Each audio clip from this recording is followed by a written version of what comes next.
Munnayuganda munnange nkubuuzaako olunaku olwaleero tuno oliyotya mu Uganda yaffe ey'akacyo kano nga tutunulidde ebyobulambuzi n'embeera nga bweri mu ggwanga Uganda.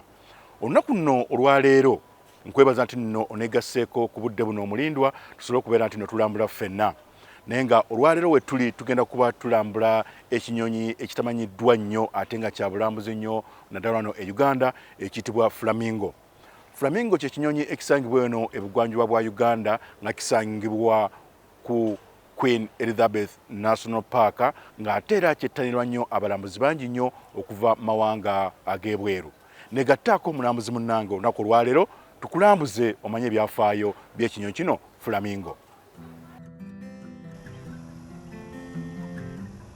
Ekinyonyi ekiyitibwa flamingo mu Uganda okusinga kisangibwa ku nnyanja Muttanzige esangibwa mu katawuni k'e Katwe mu kkuumiro ly'ebisolo erya Queen Elizabeth mu bugwanjuba bwa Uganda.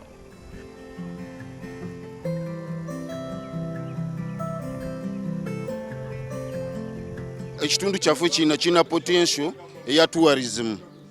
Abantu bangi baveeyo nga bazze kulaba flamingos nga ziri wano. Naye ffe nga community ya wano tuzifunako katono. Bale njagala eyo programu mugiteeke ku TV tusobole okufuna abantu abangi basobole okujja kulaba flamingos naffe tufuneko ku kasente.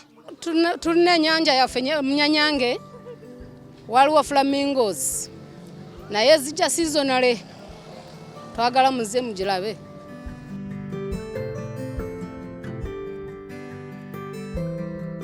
Ebinyonyi bino eby'ekika kya Lensa flamingo kigambibwa nti nno oba ebinyonyi bino bisibuka okuva mu ggwanga erya Kenya mu mwezi ogw'ekkumi ate ne zibeerera mu kitundu kino okutuuka mu Gwokuna ate era oluvannyuma ne ziddayo e Kenya.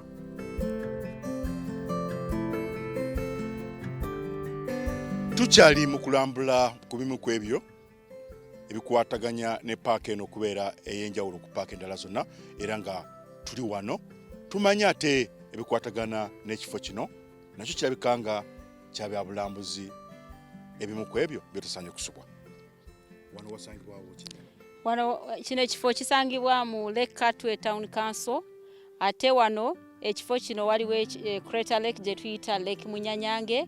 Lake Munyanyange emu ku Crater Lakes ze tulabye ate n'endala ze tutalabyeko, naye Crater Lake eno yeemanyiddwa ku lwa flamingo birds.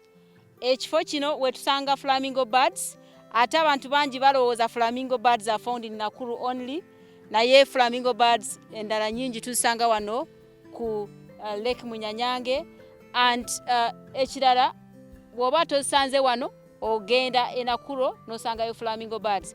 Naye flamingo birds obudde bungi zibeera wano ate ne ziddamu ne zidda e Nakuru.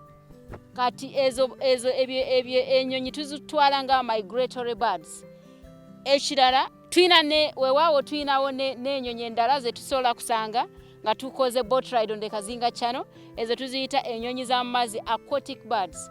Kati bwe tugenda ku Kazinga Channel tusobola okufuna omukisa ogulaba n'ezo nnyonyi nazo ne tufuna omukisa oguzirabako. So abagenyi baffe wanga muzze eno okulambula paaka yaffe oyinza okujja ku Munyanyange n'olaba flamingo birds, olala n'ogenda eri ku Kazinga Channel for boat ride n'olaba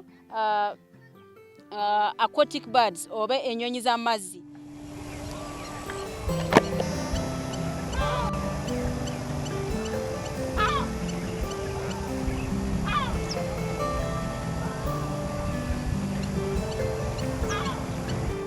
Waliwo ne Crater Lakes endala eziri wala nnyo naye nawo tusobola kusangayo flamingo birds. Okusinzira ku season waliwo ne flamingo birds bwe tuzisanga eri e Bunyampaka e Kasenyi. So ekyo kye kimu ku bintu ebireeta abagenyi mu paaka yaffe, ennyonyi, ensolo n'ebirala Katonda bye yatonda ebisanyusa obulamu bw'abantu. So tubaaniriza mu paaka mujje mulabe Katonda bye yatuwa, Crater Lakes, birds, animal species of different types, and also the plants that we are having in Queen Elizabeth National Park.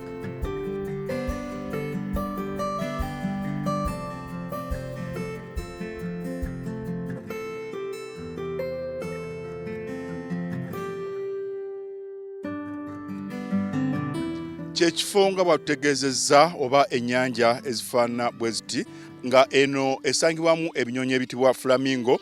Kizibu nnyo bannayuganda okukkiriza naye ku luno kati kyekiseera nga ozze mu paaka eno eya Queen nti bw'ojja kati tuleme kubeera nti obeera ku kazinga ku mazzi naye ku lukalu nga kuno ojja kusanga ebifo ebifaanana bwe biti oluva wano ate weeyongereyo olabe n'okumunnyo nakyo nno kya bulambuzi era kyakuyiga kikulu nnyo. Jjukira otusobodde okusanga ne basenkaggale abafuula Queen eno ey'okubeera ey'omulembe ngamba bakulu bali ba Wanjovu naye nga wano ebinyonyi ebyo wekkaanye nnyo nga ozze mu Queen muno okusobola okuba nti n'ebintu bino ojja n'obirambula n'omanya n'ebyafaayo byabyo.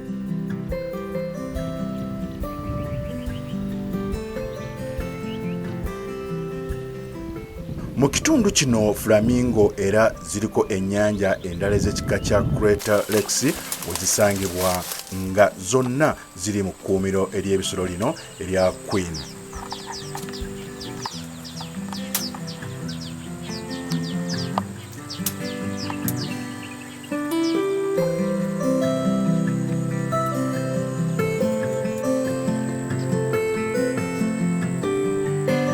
Okunoonyeza ku flamingo ez'ekika kino ezisangibwa ennyo mu bitundu bya Africa era biraga nti nno ebika bingi nnyo ebijja wano so nga waliwo n'ezimu ezisangibwa mu ggwanga erya Buyindi.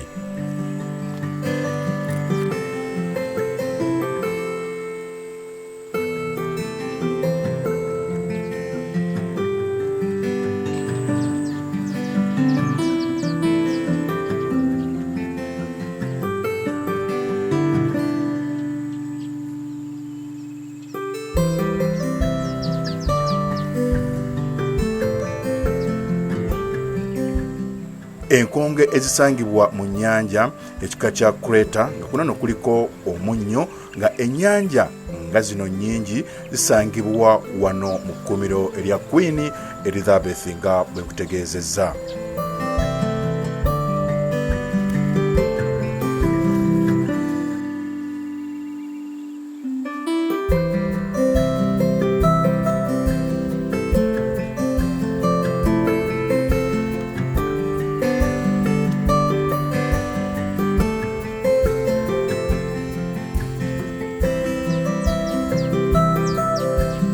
Weewaawo nno nga enkonge eno nga ya langi ya bbululu naye ate yeziyamba okufuna akalangi akanyonyontive ennyo aka pinki akazirabisa obulungi ennyo.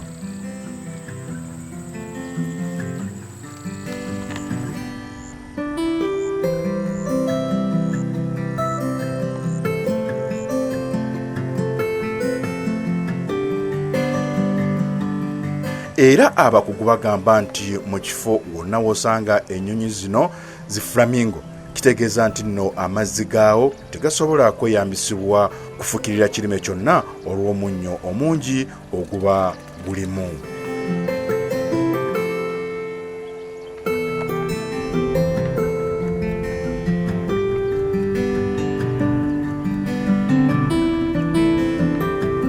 Ekibi nti nno ennyonyi zino ziganyizibwa nnyo ebintu ebiwerako kuno nga kuliko ebisolo ebinyonyi eby'ebika eby'enjawulo oba ebirala mpozzi abantu okusinga basaanyizaawo nnyo ebifo bino ennyonyi zino mwe zibeera.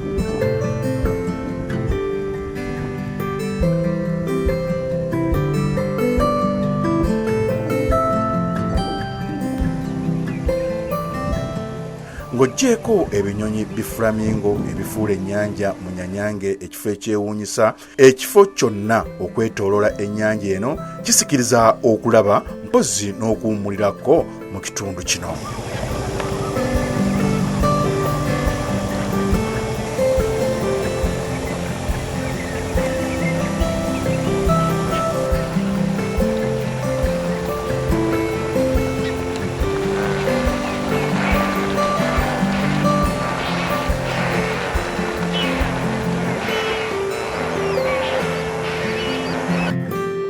Mulambuzi munnange tugenda kusooka tumulimu katono nnyo naye ate bwe tunaakomawo tujja kuba twegatta butereevu ku bannaffe aba Uganda Wildlife Authority mu kanyomero kaabwe akataasa ekkula.